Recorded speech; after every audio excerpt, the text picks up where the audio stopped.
खानांगौ बाबु नों जागाबसो आंनि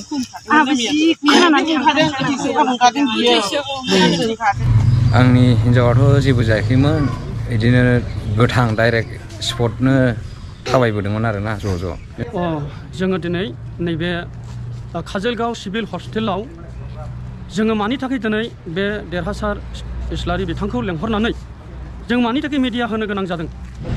खुलुमबाय देरहासार इस्लारि इउट्युब चेनेलखौ नायगिरि गासैनिसिमबो आंनि गोरबोनि अननाय आरो सिबिनायखौ जासिहरग्रोनाय जाबाय। रायजो राजा नोंथांमोन दिनै आङो दंफैयो चिरां जिल्लानि सिङाव थानाय काजलगाव सिभिल हस्पिटालाव। बे सिभिल हस्पिटालाव फैनायनि मेन खारनानो जाहैबाय क'क्राझार जिल्लानि सिङाव थानाय सराइबिल एरियानि सिङाव थानाय जानालिगाव होननाय मोनसे गामिनि सासे वाशिंटननि हिन्जाव पपिना बिथांखौहाय नैबेयावहाय माने गथ' जोनोम होनो थाखाय लाबोनाय जादोंमोन। नाथाय दुखुनांथावनि बाथ्रा जे मैयाहाय बे हस्पिटालाव थिसनफैनायजों लोगोसे बेखौ मोनसे रं ट्रिटमेन्ट होनानैहाय जिउ खोमानायनि मोनसे रिपर्टखौ मोननो हानाय जादों। दा बेखौनो लानानै बेवहाय माखासे क'क्राझार जिल्लानि बा सराइबिल एरियानि गोबां रायजो राजाफोरा आंजों लोगोसे दंफैयो। दा बिथांमोननिफ्रायनो काहानिया माब्रै जामारदों बेखौ जोङो फारियै मिथिनानै लागोन। आरो आङो सानो बे जे हस्पिटालनि काहानि बियो बयनिबो थाखाय मोनसे गोनांथि होननानै आङो सानो। साफ्रोमबो सुबुंफोरानो दिनै गथ' जोनोम होयोब्ला हस्पिटालाव लाबोनाय जायो। खौराङाव मोननाय बायदिब्ला बे हस्पिटालावहाय मास मोनसेनि गेजेरावनो माखासे मानि मानसिफोरा जिउ गोमानो गोनां जाबाय होननानैबो जोङो खौराङाव मोननो हानाय जादों। बिनिखायनो जोङो बिनि डिटेल्सखौ मोनथिनानै जेन' गावनि फेमिलिफोरखौहाय सेफटियाव लाखिनो हायो। बिनिखायनो नोंथांमोना बे भिडिअखौ हाजासे शेयार खालामना होयोब्लानो जाबाय। लोगोसे निउस पर्टेल बा सोरबा सासे इउटिउबार दङब्ला बे भिडिअखौ डाउनलड खालामनानै रि-आपल'ड खालामोब्लाबो जेबो अबजेक्सन गैया आंनि चेनेलनिफ्राय। बेनिखायनो नोंथांमोना जुदि नोंथांनि गोसोआवबो बे जाथाया नांदोंब्ला नोंथांमोना बेखौ डाउनलड खालामनानै रि-आपल'ड खालामनानै नोंथांनि फल'वार्सफोरनोहाय शेयार खालामनो हागोन। थ' बिदिब्ला बै जाथाय जाजागिरि बिथांमोननिफ्रायनो जोङो डिटेल्सखौ मिथिनानै लागोन। वाशिंटन नार्जारिमोन ने? बसुमतारी। नोंथांनि हिन्जावा दे नैबे हस्पिटालावनो जिउ गोमादों होननानै जोङो खौरांखौ मोननो हाबाय। दा बियो माबायदि सिस्टेमावहाय जिउ गोमानाय जादों? नोंथाङा लाबोनायाव बिनि हालोदा माबायदिमोन आरो बेवहाय माबायदि हालोदावहाय बियो जिउ गोमानो गोनां जादों बेखौ क्लियारै नोंथाङा फोरमायना होयोब्लानो जाबाय। गिबियाव खुलुमबाय देरहासार इस्लारि इउटिउब चेनेलखौ। आंनि हिन्जावाथ' जेबो जायाखैमोन बिदिनो गोथां डाइरेक्ट स्पटनो थाबायबोदोंमोन आरोना ज'। एकदमबारे गोख्रों। औ मिनि खुसि। ओमफ्राय बियो हाबफैनाय लोगो लोगो थादो मादो जालायलांबाय दा बिदिनो होननानै हाबहैबाय सिङाव। हाबहैजासेयावबो माने गोख्रोङैनो थाबायलांदों। खुनु नासथुस जेबो गैया। माने लोमजानाय साजानाय जेबो गैया, जेबो अबजेक्सन गैया। ओमफ्राय हाबहैनानै इन्जेकसन होनाय लोगो लोगो हख्रावखांबाय आरो हख्रावबाय। जा हख्रावखांनानै नार्सफ्रा खारजोबनानै ओरै मुलि बिबाय लायना होफैबाय। जा सिरि बिनो सिरियास दिनैसिमाव दहाय 12थायाव जिउ गोमाबाय आरो। जेनेबा नोंनि आइडिया बायदिब्ला मैयानो हख्रावनानै बियो गोथाङै थाबावदों नामा? गोथाङै दाथ' अक्सिजेन होनानै लांदों बिसोरो गावसिनि माबाखौ दायखौ सारायनो थाखाय। आंनिफ्रायथ' बेनो सन्देहखा 100%। बेनोखा मालाबा मानसि गोख्रोंखौ इसिबां थाजा माजा हाबनायखौ बिदि इसिबां हथारै बख'ना लाङा। आरो अक्सिजेन होआ। इसिबां अक्सिजेन होनानै लांनांगौ दरखार गैयामोन आंनि हिन्जावखौ। ओमफ्राय दा नोंनि हिन्जावा दे जिउ गोमाबाय, दा बिनि सायाव नोंथाङा मा डिसिसन लानानै दङ? डिसिसनाथ' आङो केस फाइल होगोन। न्यायखौ आंनो नांगौ जाहाथे उनफ्रावबो गामिनि आइ आफा आंनि बर' हारियाव जाहाथे बिदिया थास दा जाबावथोंसै। आंनि न'खराव जाबाय आरो दस्रानि न'खराव बिदि जाबावनांगौब्ला जोबलांगोन। अनेक मानसि बिदिनो दङ। दिनै आंनि सिगाङावनो नार्सआ खोन्थाखादों खयजन मानसिनि जिउ जानो नोंलाय सयथान ना रायखादों। नार्सआनो डक्टरखौ रायदों? नार्सआनो खुद गावनि मेन डक्टरखौनो रायदों। डक्टरनि नामा मा नाम? डक्टरनि नामाथ' जितुमनि दास। जितुमनि दास ने? जितुमनि दास। दाना बेनो रायखादों सयथान नों बर'खौ खयजन जाबावनो सानखो नोंलाय? दाखालिसो सासे थैदों आरो दिनै सासे बिदि खालामना होबावबाय खयजन जाबावनो नोंलाय बर'खौलाय बिदि मानसिनि जिउखौलाय बिदिनो ख्राव ख्राव रायखादों मोखां सोमजोबखादों मानसिया गावनो बिदि खालामनानै संगे संगे आङो हस्पिटालाव माबा 108आव गाखोनानै डाइरेक्ट दोनना हैनायानोसै आरो डक्टरानो थांफाखादों डाइरेक्ट डक्टरानो दोनना हैदों ओमफ्राय बिनिफ्रायथ' एसि रुमाव सोबाय जोंथ' हाबनो मोनाखिसै ओमफ्राय गावसोर होनो दङ मोजां जागोन 6 घन्टा होनग्रोदोंमोन गावसोर 6 घन्टानिफ्राय 12 घन्टा होनदों आंखौ 12 घन्टानिफ्राय 18 घन्टा होनदों 18 घन्टासिमाव थगाय दोननानै दहाय 12थासिमाव गैया जाहैबाय आरो दा बेनो आंनि बुंनांगौ दा मेडामाथ' आसानि ना दा बेयावहाय लाबोनाय जादों दा आं मोनसे बाथ्राखौ मिथिनो लुबैदों जे नोंथांमोननि क'क्राझार जिल्लायावबो बेबायदि गुबुन गुबुन हस्पिटालफोर दङ सरकारि हस्पिटाल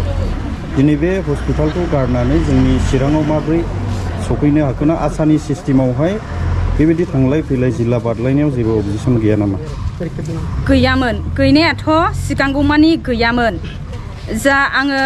पेसेन्टखौ लाबोदों पेसेन्टआ दासान्दि आङो ओरैबो लाङो क'क्राझारावबो लाङो बावबो लाबोयो आरोखि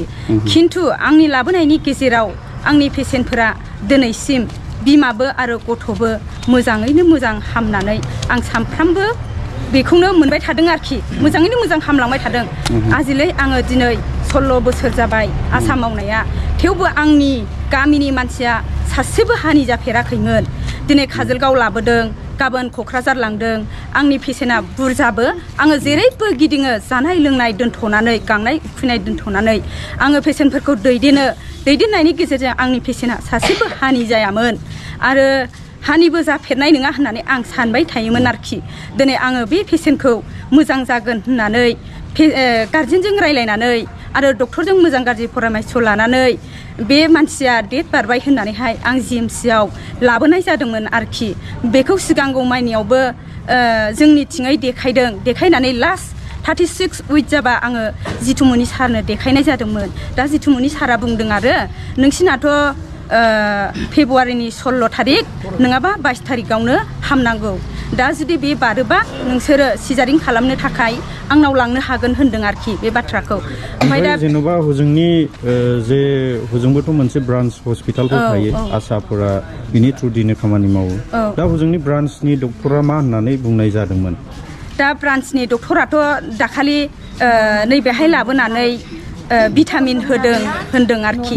नर्मेलायनो हामगोन होनदोंनो बे समावहाय आंखौ बिसोरो लिंहराखै आरो आङो परामर्शखौ बिसोरो होआखैमोन आरो परामर्शखौ जेनेबा बे मानसिखौ लाबोनायनि सिगां बे डक्टरजोंहाय नों कानेक्सन खालामनाय जायाखैमोन नामा जेनेबा सावरायलायनाय जादों बे लाबोनायनि सिगां माने सिगां बेनाव लांनानै डेट होदों आरोखि बियो 8 थारिखआव हामनांगौ जुदि हामाबा हामाबा नोंसोरो 23 थारिखआव थां होनदोंमोन दा 23 थारिखआवबो माने मादै आं थांथ'ला माने आङो नर्मेलखौनो नेथ'गोन होननानै बुंदों आरोखि दे जाबाय आंथ' नोंसोरखौ जबरदस्ति खालामनो हाया होननानै नोंनि गोसो बायदि नों खुसि जानानै आंखौ फन हरबानो जाबाय होमबा आङो जे डक्टरा नोंखौ फार्स्टनिफ्राय नायदोंमोन बे डक्टरनावनो लांनोसै माने जिएमसिआव लांनोसै होनदों आरोखि आं होना नङा होनदों दा बयबो मोजाङै हामनायखाय आङो बेखौबो मोजाङै हामगोन होननानै लाबोनाय जादोंमोन आरोखि खिन्थु जोंनियाहाय नैबेनि गेजेराहाय उमुगाव दालां होनानै आंखौ बादा होआखैमोन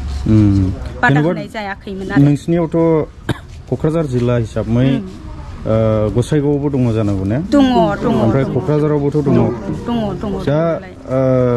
रुल्स बायदिब्ला बे बुस्थुआ माने गावनि डिस्ट्रिक्टआवहाय थानांगौमोन ओमफ्राय बेवहाय माब्लानिफ्राय नों माने गावनि डिस्ट्रिक्टखौ गारनानै बेयाव लाबोनाय जादोंमोन आङो 9 मास जाबाय 9 मासनि गेजेराव आङो 20 जन पेसेन्ट लाबोनानै सासेबो हानि जायाखै गथ'बो हानि जायाखै बिमाबो हानि जायाखै आरोखि बेनिखायनो आं आंनि गोरबोजों अननानै बे पेसेन्टआ मोजां जागोन आरो मोजां जाथों होननानै जोङो गार्जेनजों डक्टरजों साथामजोंसो मिलायनानै आं लाबोदों खिन्थु आं जबरदस्ति लाबोआखै दै आंनि पेसेन्टआ सानैमोन 9 मासनि गेजेरावहाय जितुमनि दासनोनो नायहोजोबनाय जादोंमोन नामा माखासेखौ सनाग्राफिखौथ' बुङो जे गायनो डक्टरनो देखायहोनो जोंनाबो माखासे डक्टरफ्रा सनाग्राफि खालाम गायनो डक्टरनोबो देखायनांगौ बेबायदि होननायखाय जोङो लांनाय जायो आरोखि सिएसअनावबो माखासे दिन्थियो टिटि नार्स थुयो ओमफ्राय चेकआपबो खालामो गासैखौबो होयो आरोखि मुलिखौबो बिनि अनगाबो जोङो गायन' डक्टरखौ माजे माजे होसोनाय जायो होसोनायनि गेजेराव बे सारा गसाइगावआव थाङो नालाय बयबो बुङो जिथुमनि सारा मोजां होननानै बिनिखायनो आंबो लाङो आरोखि दा मोजाङै मोजां गासिबो हामबोजोब्बाय नै बे बिपद अलखदा दिनै सोमजिबाय आरोखि दा नोंथांमोननि क'क्राझारावहाय सिजारिं खालामग्रा गैया नामा जेनेबा गभर्नमेन्ट हस्पिटालाव दङ दंनाया थेवबो बयबो मोजां मोनो हिसाबै बयबो मोजां जायो हिसाबै फैनाय जादोंमोन आरो दा नैबे जाथायनि सायावहाय नोंथाङा गामिनि गागि बा न'खरनिबो जानो हागौ नोंथांनिफ्राय मा खेवफोरथि होनो सानो जोङो दिनै नैबे काजोलगाव सिभिल हस्पिटालाव जोङो मानि थाखाय दिनै बे देरहासार इस्लारि बिथांखौ लेंहरनानै जों मानि थाखाय मिडिया होनो गोनां जादों बिनि मेन खारना जाहैबाय मैयाहाय जेन'बा जोंनि जानालिगाव गामिनिफ्राय खुद आंनिनो बिगुमैनि फिसालानि बिहामजो जेन'बा आंबो बिहामजो जायो दा बियो मोदोमनि सिजारिं खालामनो होननानै फैदोंमोन नाथाय मानसिया एसेबां सिरियास नङामोन बिदिनो थाबायो जायो आरो एसे एसे सम सम उदै सानाय बे रोखोमल'मोन सिरियास नङामोन आरो ओमफ्राय लानानै फैबाय नैबे काजोलगाव हस्पिटालाव लानानै फैनानै बिसिमावबो मोजां मानसिया आरो डाक्टार बिजि थुनायसिमावबो मोजां जेब्ला डाक्टारा बिजि थुयो अब्ला बियो एकदम हख्रावबायनो आथिं आखाइ जोब्राबबाय मेगन गुफुर दावबाय एकदम सिरियास हख्रावबाय बे समाव नार्सफ्राबो हख्रावजोब्बाय गिजोब्बाय डाक्टाराबो गिबाय बे रोखोम आरोखि ओमफ्राय दिनै बिनिफ्राय खुद डाक्टारा गावनो बे काजोलगाव सिभिल हस्पिटालनिफ्राय बै सवागार हस्पिटालाव लाना थांबाय आरो बेयाव लाना थांनानै हजों बिदिनो अक्सिजेन हैबाय ओमफ्राय बिथांमोना होनदोंमोन 6 घन्टाजों रिजाल्ट मोनगोन 6 घन्टानि उनाव बिदिनो 12 घन्टानि उनाव 18 घन्टा 18 घन्टा नङाब्ला बेखौ रिजाल्ट मोननाय नङा बेखौहाय मैया बिथांमोना बुंदों ओमफ्राय दहाय खुद फैनानै जोंबो रायलायफैबाय खुद आंनो डाक्टारजों रायलायफैबाय जे 18 घन्टासिम बेखौहाय जोङो 18 घन्टासिम नङाब्ला जों बेखौ रिजाल्ट मोना दा 18 घन्टा जानो नांबावगौ समाया दा 11टासिमावसो 18 घन्टा जागोन बे समावसो जोङो बिनि हालोदा मा दं बेखौहाय जोङो हमनो हागोन आरो डाक्टारा होनबाय जोङो जोंनि बे हस्पिटालाव बेबादि बेमारखौ जोङो एक्चुअलि जोङो फोसाबनो हायाखै आरो हागोनना हाया मानसियाथ' दासिमाव बिनि माखासे पइन्ट माबाया बारायनांगौमोन नाथाय खमायनानैसो दङ दा जिखुनु नैबे 1 घन्टासिमाव मा जायो आरो आङो मोजां सासे डाक्टार मेडिसिन डाक्टार लेंहरदों बिथाङा फैगासिनो दं बिथाङा फैनानै नायफैगोन होननानैहाय ओमफ्राय बिनि उनावनो मेडिसिन डाक्टार मेडामा फैबाय बिथांजोंबो रायलायबाय बिथाङाबो होनबाय बे समाव बिथाङा होनदोंमोन मानसिया एसे पइन्टआ बारायबाय सिगां 64 बेबायदि होनदोंमोन 66 ओमफ्राय उनाव 90आव थांबाय 91आव थांबाय बिदि होननानै जों बयबो खुसि जादोंमोन ओमफ्राय दसेनि उनावनो रिजाल्ट मोनबाय मानसिया सिरियास जाफिनबाय आरो आसा खमसै आरो डक्टराबो आंखौ होनबाय मानसिखौ हमथानो हानाय नंले आङो नोंनो खुद खोन्थाबाय नोङो एसे सामलायदो नोंनि मानसिफोरखौ होननानै डाक्टारा आंखौहाय बुंबाय माने खेबसेनो खोन्थाब्लाबो जोंनि मानसिफोरा नार्भास जागोन हिसाबै आङो खोन्थाजोबाखै डाक्टारा आन्दो बुंनायखाय आंबो आन्दो बुंनानै दोनबाय आरो दा बेनिखायनो जोंनि जे बे आंनि बिहामजो फफिना बियो दि थैनांगौ गैयामोन दिनै बियो हठात डाक्टारनि जे रं ट्रिटमेन्ट खालामनायजों बियो दिनै थैनो गोनां जाबाय बियो मुंख्लं जानानै थांबाय दा बिनि थाखाय जोङो नैबे काजोलगाव हस्पिटालाव जोङो प्रेसमेट होनो फैदों दा जोङो न्याय नांगौ आरो जोङो केसबो होगोन आरो जोङो डेड बडिखौ बै मा होनो बै हस्पिटाला मा होनोमोनलाय सवागार हस्पिटाल खाथिनि जे थाना बे थानावहाय रायलायनानै जोङो डेड बडिखौ गारबोबाय गाबोनहाय बे डेड बडिखौ पस्टमर्टम खालामनाय जागोन आरो जोङो केसबो होनाय जागोन जोङो न्याय नांगौ जोङो नागारा मानो होननानै बुङोब्ला जोङो खोनानो मोन्दों बेहायनो जे जिथु मादि डाक्टारा जिथुमुनि डाक्टारा बिथाङा बिदिनो 2-3सो रं ट्रिटमेन्ट खालामनानै सिथारबाय होननानै जों खोनादों बे मासनि गेजेरावनो दा जेन'बा दिनै जोंनि मानसि थैबाय साननैनि सिगांनो सोरबा सासे थैदोंनो दा बेबायदिनो सिथारबावनो हागौ बिथाङा सिथारबावगोन दा बेनिखायनो जों दिनै बे मिडियाखौ होनो गोनां जादों खारन जोंनि माखासे बिटिसि जेन'बा जयन्त एमएलए बिथाङा बा जोंनि फेरेंगा बिथां सारा बा प्रमद सारमोना बा हेमन्त बसर सारमोना जाहाथे बेखौ गाइड लायो जाहाथे बेखौ माबा मोनसे सिरियास लायो नङाब्ला बे जायगायाव बेबायदि प्रब्लेम जानानै गोबां मानसि जिउ गोमाबावगोन जों बेखौ नुहुरदों दा बेनिखायनो जाहाथे उनाव बेबायदि मानसि अन्थाव बाथाव जाहाथे बेबायदि सिजारिंआवहाय मानसि थैबावा बिनि थाखाय जोङो दिनै बयबो मिथिनाय बादि बयबो रायजो राजानिसिम जों खावलायहरदों बा मिथिहोनाय जाबाय जाहाथे साबधान जा नैबे हस्पिटालाव जाहाथे नोंथांमोना जाहाथे मानसिफोरखौ सिजारिंफोरखौहाय दालाबोथ' बेनि थाखाय आङो रायजो राजा गासैनिसिमबो खावलायहरनाय थाबाय आं बेखौनो बुंनानै दोनथ'नाय जाबाय गोजोन्थों नैबे मादैयानो जाहैबाय वाशिंटननि बिमा दा मादैया जे बिहामजोआ गोमानानै थांबाय निस्सय नोंथाङानो नुजोबदों जानांगौ माबोरै जादों दा बिनि सायाव नों मा बुंनो सानो आरो माखासे बाखि रायजो राजाफोर बेखौ माबायदि सांग्रांथि होहरनो सानो आंनि बुंनाया सिगां बेनो आं सिगां देरहासार इस्लारिखौ आं हामबाय होनो दिनै बे जोंनि दुखुनि बुब्लियाव हेफाजाब होफैनायनि थाखाय आरो नैबे सिभिल जोंनि काजलगाव बेनि आन्दाराव बेखौ बेंग्रा जेसेबां सेक्रेटारि प्रेसिडेन्ट दङ आं बिसोरखौबो हामबाय होनो बे समाव आङो बे आंनि न'खरनि थाखाय मोनसे अलंखद बेबायदि रंसारि जानायनि जुनै आङो बुंनो सानदों बेनो जोङो खननै सन'ग्राफिबो खालामनायाव जेबो प्रब्लेम मोनाखै आरो लास्टनि फार्स्टनि सेकेन्ड माबाखौ जोङो नायबाय अब्ला जोङो जेब्ला आङो बै जोंनि फार्मासि डाक्टारफोरनावनो आङो लाबोदों आरो फिसाखौहाय आसा नै दाखाल सानब्रै सानबानि एसे सिगां होनबाय आसाया अखा नायब्लानो सिजारिङाव लाङोसैनो हाब बिदि जानो हाया आङो नोंनि अबस्था माबायदि दङ आं नोंनि अबस्थाखौ नायग्रोगोन होननानै आङो जोंनि मथामिल एरियानि फार्मासि डाक्टारनावहाय आङो चेकआप खालामहोहैबाय होमबाहाय बै आगोलनि सन'ग्राफि खालामनाय लेखाखौ नायबाय बियो बे नायनाय समावहाय बियो मोनबाय नोंनि थैया माबा 6 दायो बेखौ मेकआप खालामनांगौ होननानैहाय बे 11 पइन्ट नांगौ होननानै बुंदों आरो बे समाव आङो सानसे साननै बाराया जेबो नङा आङो बे समाव बिनि थैखौ आं कमप्लिट खालामगोन होननानै हेमोग्लबिन सोनानै बेखौ फुरा थाजा खालामनानै लाबोबाय आरो हयथ' जेबो बेनावहाय बिदि हासुदै बायदिसिना सेब नायजोब्बाय चेक खालामजोब्बाय जेबो प्रब्लेम गैया आरो ओमफ्राय दा बिदि खालामबाय ओमफ्राय नै आरोबाव सानबा गाव दिन लादोंमोन नालाय डक्टरनि दिनजों गावनि दिनजों मिलायबाय आरो सानबा नांबावगौ होननानै ओमफ्राय सानबा ग्रोब मुलि सान्थि बाहायनानै सानबा ग्रोब जानानै मोजां मानसियाबो सेहेरा जाबाय सानबा ग्रोब जानानै नै मैया गाव हरनिफ्राय मोदोमबो बायबाय मोदोम बायखाबाय नालाय आङो डक्टरनाव लांले गोजानाव लाङा आङो खाथियावनो आंनि साब सेन्टार जायगायावनो आङो सोगोन होननानै आङो जा जुबुर जुथि खालामदोंमोन आरो ओमफ्राय दायो आङो बे हाया होनब्लासो आं लांगोन जुदिसो बे हायो होनना बुङोब्ला आं लाङा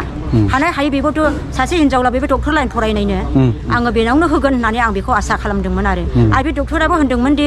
आं हानायखिनि जुजिगोन लाबो आं जेब्ला हाया ना रिलिज होयोब्ला नोंसोर लां होनदोंमोन आरो आंहा बे जबानखौ नेनानै दङमोन न'निफ्राय ओंखारजेननायनिफ्राय आङो होनदों बे मथामिल साब सेन्टारावनो आङो सोगोन जोंनि सथ' मथ' फार्मासि साब सेन्टाराव दासिम साबसिन मोजांसिन नायो होननानै आंबो देखायगोन होनदों होमब्ला आंनि रावखौ रावबो गनायाखिसै आंनि फिसाया होनबाय डाइरेक्ट जोंनि आसाया एथ' टाइमावनो सोगोननो दा बाव जानानै बाव जोङो टाइम हगारनानै हजों बे टाइमखौ लोगो मोनहैयाब्ला हजोंनि डाक्टाराबो दा नाजावथोंसै ओरैबो दाहारथोंसै एन्डे फेन्डे माबा मोनसे जायोब्ला होनना गारिखौ डाइरेक्ट हगारनानै लाबोबाय आरो लाबोबाय हामबायमोन जोंबो फोथायबायमोन माने आङो सानदोंमोन बे जायगायाव लाबोबाय जि खुसि लाबोदों गानहोदों जोमहोदों बिमाफोरखौ खुसि खालामदों खानाय लेमसा हेबलायनाय मोखांजों लाबोजोबनानै खुसि खालामदों सिन्था दाजा आंबा गियाखै होननानै बेबायदि खुसि खालामदों आरो ओमफ्राय दाना बे समावनो ग्रोब फैबाय आरो लिंफैबाय आरो लिंनानै लांबाय सिजारिं माबायावहाय फुथुहैबाय आरो बेवहाय मा गावसोरहा एसे नायबावो दाबि ओमफ्राय नायनानै आरो बेवहाय दसे थाबावबाय आरो बिदिनो 1 घन्टा बादि गोबाव थाबावदों लांनानै ओमफ्राय उनावहाय बे टाइमा जाबायना साबामोन बिसोरो सिरियाल साबा फार्स्ट सेकेन्ड सुबाय आरो बे सेकेन्डआव जोंनि गोलैदों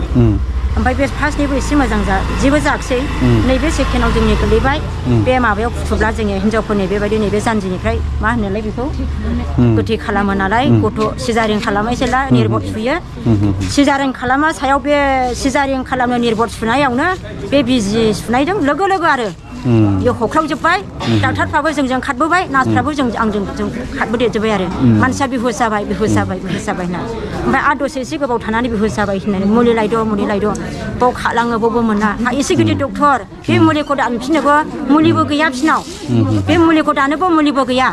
फार्मासि जोब्बाय ओरै जेसेबां काजलगाव बे माबायाव दङ एरियायाव गैया दाननायनि मोना आगस्टिनाव थांनांबाय ओमफ्राय मोनसे माबा होनो बबाव थांबाय खुनुरुखुम हजोंसो मोनबोबाय आरो आराय घन्टा बिनि बादियावसो आरो मोनबोबाय होमब्ला बे समावथ' मानसिया गैखालिमोन नङामोनसोमोन बे होमब्ला 108आबो फैबाय माला लिंहरना दोनखो डाक्टारा गावनो लिंहरदों ओमफ्राय गावनो लिंहरबाय आरो गावनो भयनबोबाय आरो गावनो थिखांनानै गावनो गाखोनानै थांबाय बायद' नों गुबुन गारिजों थांदो आं जब्राजों थांफानोसै होननानै बियो गावनो थांफानो गोनां जाबाय आंखौ होनबाय आं एसे बिनानै हरनि आं जों खृष्टान मानसि होननानै एसे बिना हर ओमफ्राय गारिखौ बन्द' दोनथ'बाय बियो बिना हरदो होनना ओमफ्राय आङो बिना हरबाय हाखु दाखु लानानै थांबाय ओमफ्राय बे नै आं एसे थालांदों बे बिजि जेब्ला बे माबायाव फुनानैहाय बेबायदि आइखां बायखां जाखानानै बे दावराव जाफुनायावहाय जेबो बे मुलि फाइलखौ नायाखैमोन खोमा गावसोर बे समाव बुङाखै ओमफ्राय आबार उननि सेकेन्डआव फैफिनबावनानै होनदों मुलिया बे डेट जोबनायनिमोन बेबादि बुंदों आरो बेनो बिजि सुनाया डेट जोबनायनिमोन होनना बुंदों गावनो सिखार खालामदों आरो माने एक्सपायारि डेट थांबाय बेखौ गावनो सिखार खालामदों डेट बारबायमोन बियो होननानै बायद' मुलिया डेट बारबायमोन बेखौ सुनाय फाइला होननानै बुंदों आरो ओमफ्राय जोंबो बे फाइलखौ बिनानै लानांगौ ना मानांगौ मानसिया सिरियास जाबाय खाख्रावजोब्बाय आन्दायबाय हिनजाव मानसि गोजा फैदों सासेबो आंनि फिसाला फैदों आन्दायबाय जोंबो मा खालामबावनांगौ ओमफ्राय नोंसोर गिनाङा गावनो एम्बुलेन्स बिहरबाय गावनो थिखांबाय गावनो लांबाय जोङो सहबारियाव थाफालांनो मोनबाय आरो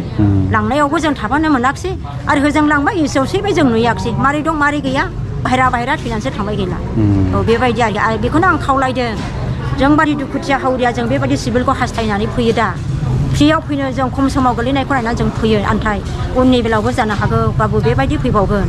आरो जाबावगोन आरो बेबायदि मावबावगोन जोंनो दुखु मोनाखै बौनि जेसेबां नार्सफोर दङ बिसोर दुखु मोनदों हाबाब